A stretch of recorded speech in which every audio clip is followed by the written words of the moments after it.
제가 중학교 2학년인가 3학년 때 그 얘기를 처음 듣고 엄청 충격을 받았었는데 한 20년짜리 교육 플랜을 저 태어날 때 다 짜고 시작하셨다고 하시더라고요.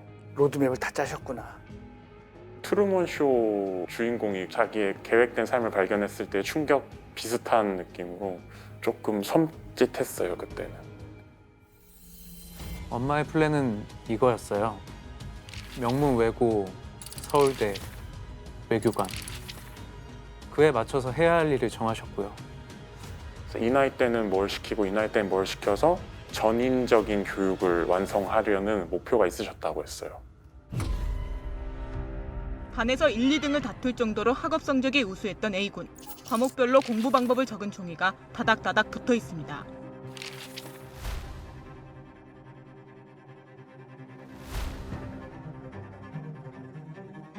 이제 1년치 계획은 보통 학상 다이어리에다가 좀 굵직한 것들은 그렇게 쓰고 한 달짜리 체크리스트가 있어요. 비포에다가 이렇게 줄 직접 그어가지고 표를 만들었거든요.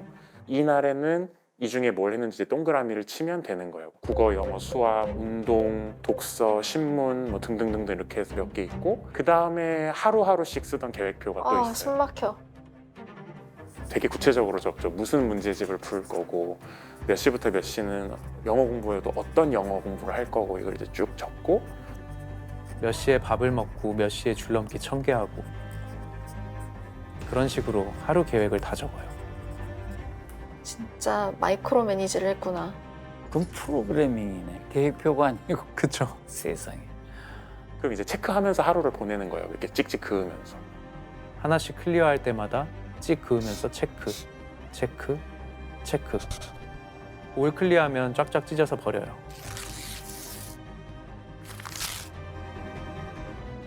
그러던 어느 날 올 것이 왔습니다.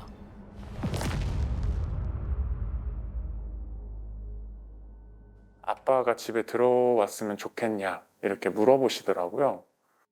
아버지가 다른 여자분이 생기셔서 이제 아예 딴 살림을 차리셨다고.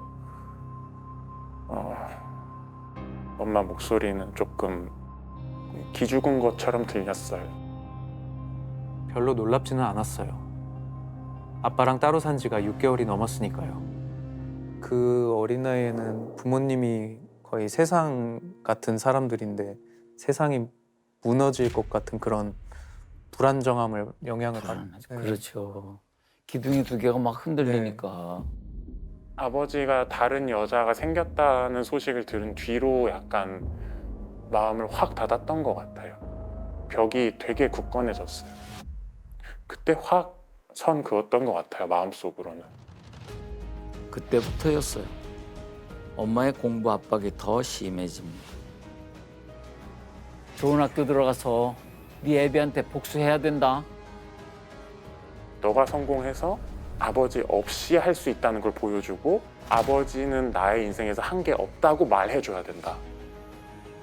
어머니는 아버지에 대한 속상함이 커질수록 더 저한테 푸시를 하시는 거예요. 더 간절하게. 그때는 그렇게 생각한 적은 없는데 지금 생각하면 간절하셨던 것 같아요. 좀. 어느 순간부터 준수는 공부가 싫어졌다고 해요. 결국 엄마가 그토록 바라던 외고 입시에 떨어지고 맙니다. 어떤 일이 벌어졌을까요?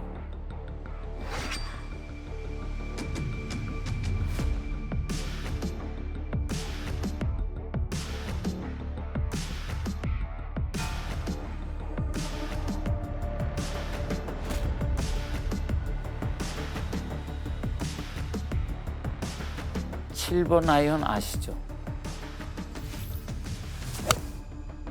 준수도 중학교 때 골프를 배웠어요. 성공하려면 골프 칠 줄 알아야 된다. 엄마 플랜에 따라서요. 그때 7번 아이언을 처음 잡았답니다. 외고 시험에 낙방한 뒤에는 7번 아이언이 매로 바뀌었습니다.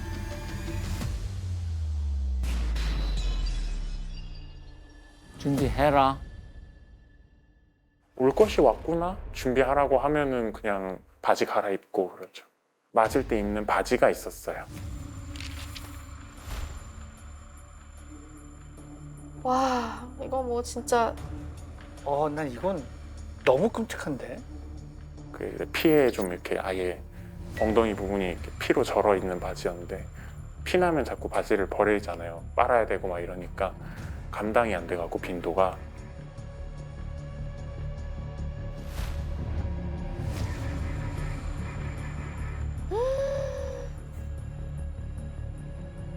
그거는 뭐 빨지도 않고 그냥 계속 맞자 하면 이제 그거 입고 맞고 그랬죠.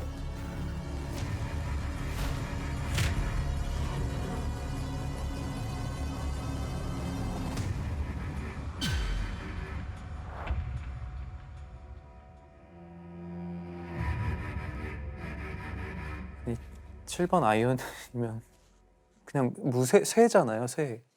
그거를 어떻게 매로 들을 수 있는지. 도대체 골프채로 맞을 만큼 잘못한 일이 뭐예요?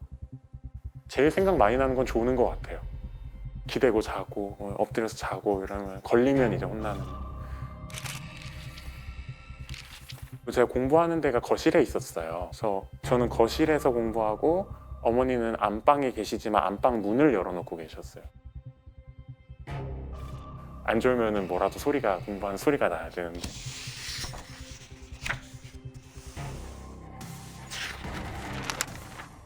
그러니까 이제 졸면은 소리가 안 나는 거죠, 밖에서.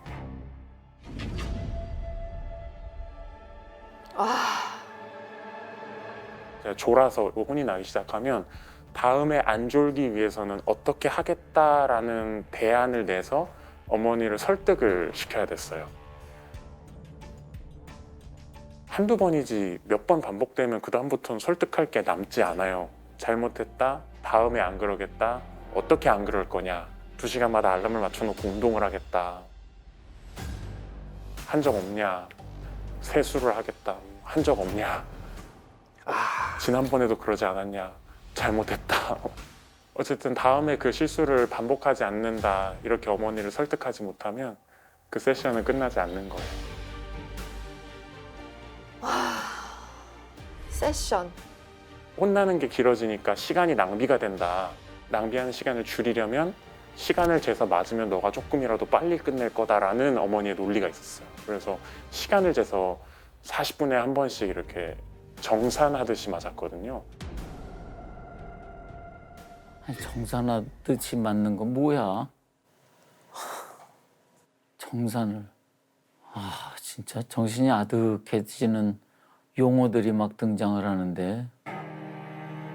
졸고 훈계 듣고 맞고 공부하고 다시 졸고 훈계 듣고 맞고 공부하고 그렇게 무한 반복하다 밤을 새고 학교 가는 날도 있었습니다. 그런 날은 의자에 앉기도 힘들어요. 흘러내린 피가 굳으면서 바지가 살에 달라붙거든요.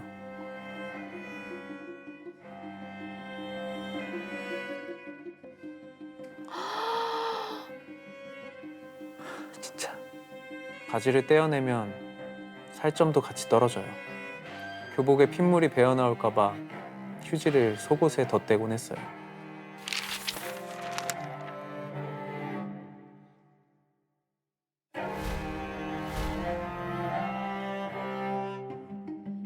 이런 말 하잖아요. 너덜너덜해진다고.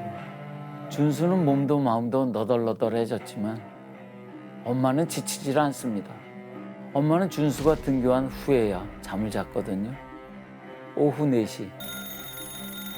하교 시간에 맞춰 일어나고.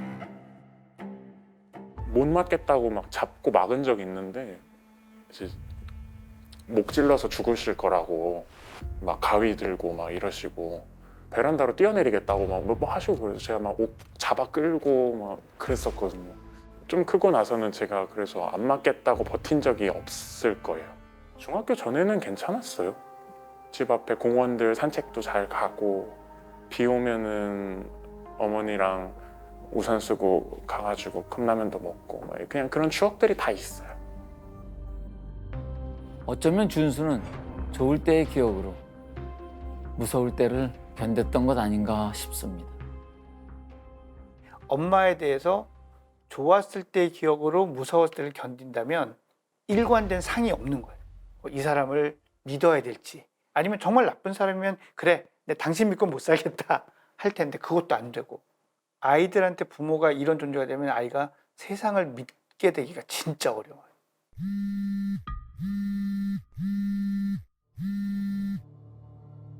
나한테 연락이 와가지고 병원에 가야 되니까 빨리 오라 그래가지고 갔던 적이 있었어요. 아빠 빨리요. 엄마가 다쳤어요. 연락을 받고 온 아빠가 엄마를 싣고 병원으로 갔습니다.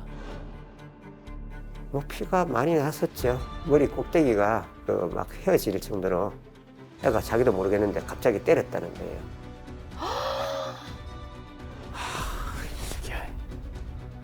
응급처치가 끝나고 아빠가 준수에게 묻습니다. 강준수, 솔직하게 말해봐. 어떻게 된 거니? 제가 그랬어요.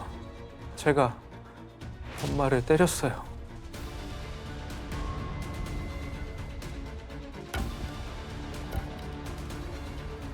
자기가 했다 그러더라고요. 그래도 나는 안 믿었죠. 그렇게 말하라고 엄마가 시켰니? 아니라니까요. 제가 그랬어요. 내가 엄마를 때렸다고요.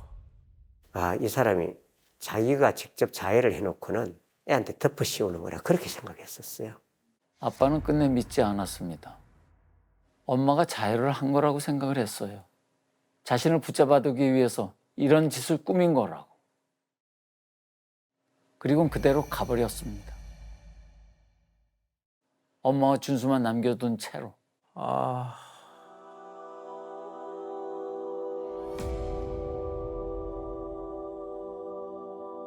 아, 저 상태에서 어떻게 또 그냥 남겨두고 갈 수가 있지? 그 더 심할 수도 있는 생활로 돌아가야 되는 거잖아요, 준수는. 저때 아빠가 오해를 하지 않았으면, 네.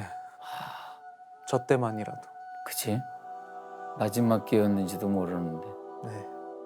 그리고 저렇게 마지막 구원을 바라는 손이 뿌려쳐졌을 때 그 허탈감과 허망함과 우리가 이렇게 돌이켜 보니 그런 거지.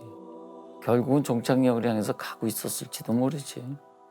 또 버림받았다는 생각이 들었을 수 있고 나를 도와줄 사람은 아무도 없구나 이런 생각을 했을 가능성이 되게 크거든요.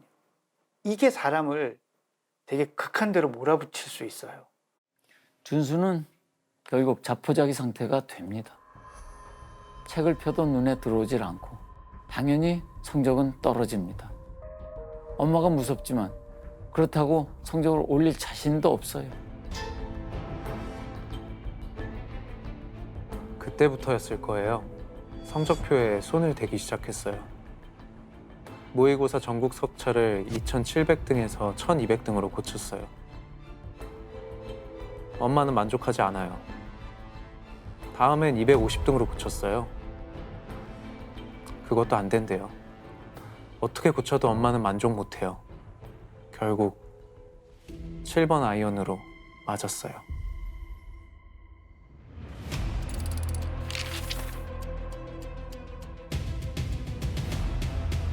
어느덧 준수는 18, 고3이 됐습니다. 고3 되었을 때는 최악이었죠. 뭐. 그리고 그해 봄, 아빠가 정식으로 이혼 통보를 했어요. 어머니 입장에서는 되게 벼랑 끝처럼 느껴지셨을 거예요. 엄마는 부쩍 신경이 날카로워졌습니다. 새로운 체벌이 추가됐어요. 밥도 먹지 말고 잠도 자지 마라. 밥을 먹으면 자니까 밥을 못 먹게 하셨어요. 고3이니까 정신무장을 해야 한대요.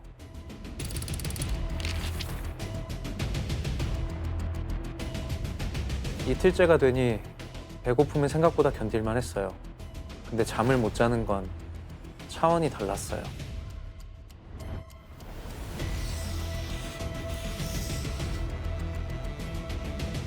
당연히 졸음이 쏟아지겠죠.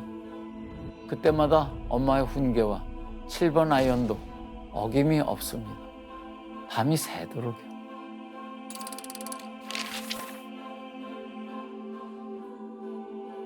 그때 밤을 새고 혼이 났었어요.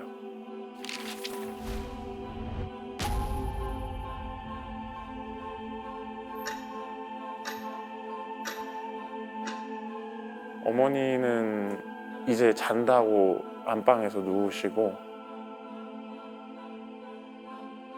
저는 거실에 나와서 이제 책상에 앉아서 공부를 해야 되니까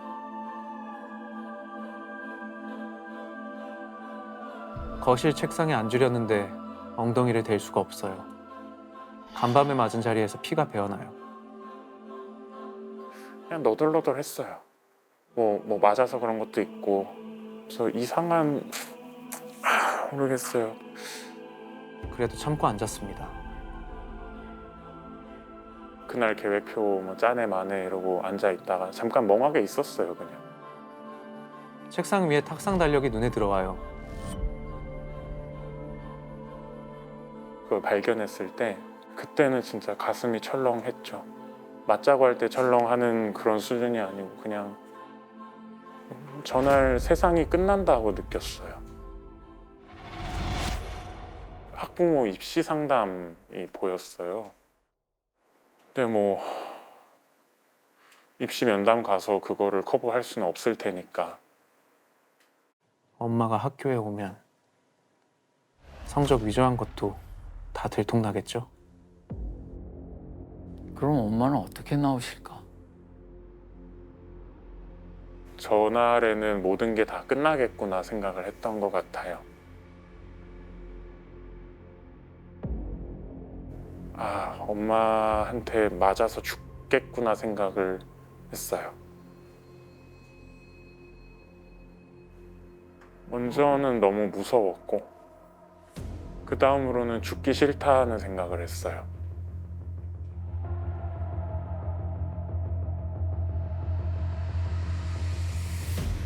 준수는 자리에서 일어났습니다.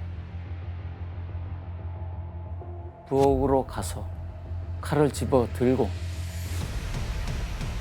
안방 문을 열었습니다. 엄마는 자고 있습니다. 안방으로 들어갔습니다.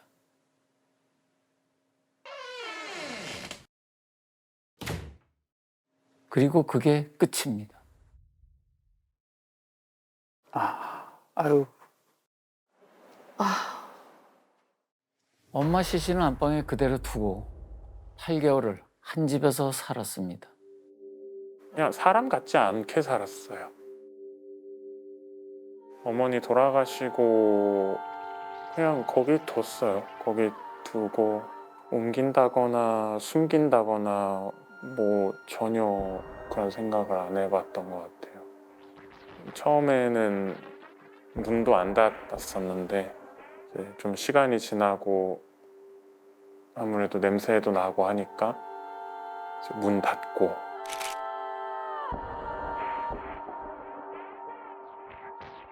그 뒤로 계속 그 거실에 불을 켜놓고 살았어요.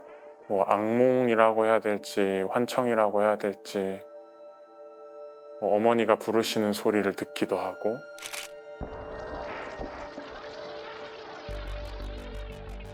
죄책감이 컸던 것 같아요. 아, 8개월 동안 그대로 방치한 친아들이 아버지의 신고로 경찰에 붙잡혔습니다. 공업용 접착제로 안방의 문틈을 밀폐하게 됐습니다. 이미 세상을 떠난 어머니는 돌아올 수 없고 두 사람은 돌이킬 수 없는 비극으로 추락했습니다.